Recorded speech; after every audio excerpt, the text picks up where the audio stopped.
শাহ ওলামা হযরতকে তার প্রতীককে আমরা সিল মারবো। কি বলেন?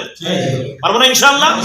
এখন থেকে যে দাওয়াত দেব, যে বলুক, যে আপনার কাছে আসুক, আমাদের কথা থাকবে একটাই, সেটা হলো কি, আমরা দেশের রাষ্ট্রনায়ক অথবা দেশের একজন ইমাম বা দেশের নেতা বা সমাজের নেতা ওলামা হযরত ছাড়া দ্বিতীয় বিকল্প কাউকে চাই না, কাউকে চাই না। এখন আসেন, আমার ইসলামী আন্দোলন বাংলাদেশের যিনি আমির, যিনি নেতা, তিনি কি একজন আলেম না? কি বলেন, একজন আলেম না?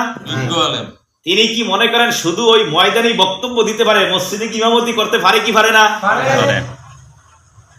তার মানে সে মসজিদের মেম্বারেরও একজন ইমাম, আবার রাষ্ট্রেরও একজন ইমাম হওয়ার যোগ্য।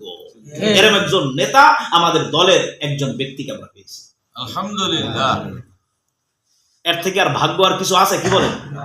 সুতরাং আমরা সেই ব্যক্তির দিকে এবং ইসলামী আন্দোলন বাংলাদেশের দিকে তাকাইয়া আমরা ইনশাল্লাহ সামনে নির্বাচনে আমরা হাত পাকায় সিল মারবো ইনশাআল্লাহ। আর সেই ক্ষেত্রে এই কথাগুলি বুঝাবার জন্য আমরা তো সবসময় বুঝাই, ওই যে বলে যে দ্বারের জিনিস কিন্তু ভালো হয় না, কি বলেন?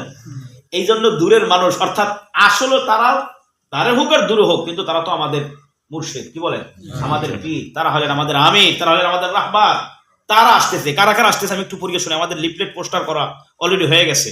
প্রধান অতিথি মুফতি সৈয়দ ইসহাক মোহাম্মদ আবুল খায়ের, দ্বিতীয় বিশেষ অতিথি উপাধ্যক্ষ মাওলানা মোহাম্মদ সিরাজুল ইসলাম, তারপর আলহাজ ইঞ্জিনিয়ার গাজী জাহাঙ্গীর হোসেন, মাওলানা মোহাম্মদ আসাদুল্লাহ গালি ইত্যাদি আরো অনেক নেতৃবৃন্দ এরকম ঊর্ধ্বতন শাখাওয়ালারা আসবে মেহমান হয়ে। আমরা হলাম মেজবান।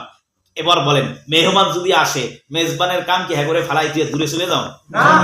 মেহমান যদি আসে, তাদের কাছে যাইয়া তাদের কথা শোনা বা তাদের সমাধান করা। সুতরাং তারা যেই তারিখে আমাদের কাছে আসতেছে, তারা যে তারিখ আমাদের কাছে নির্ধারিত দিয়েছে, ওই তারিখে আমি যাব, আমার সঙ্গে আরো যারা আছে সবাইকে নিয়ে ইনশাআল্লাহ যাব।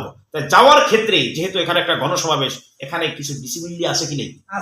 এই ডিসিপ্লিন করার জন্য আমরা আজকে এই মজলিসে 5 জন কি 6 জন বা 7 জন বিশিষ্ট একটা কমিটি করব।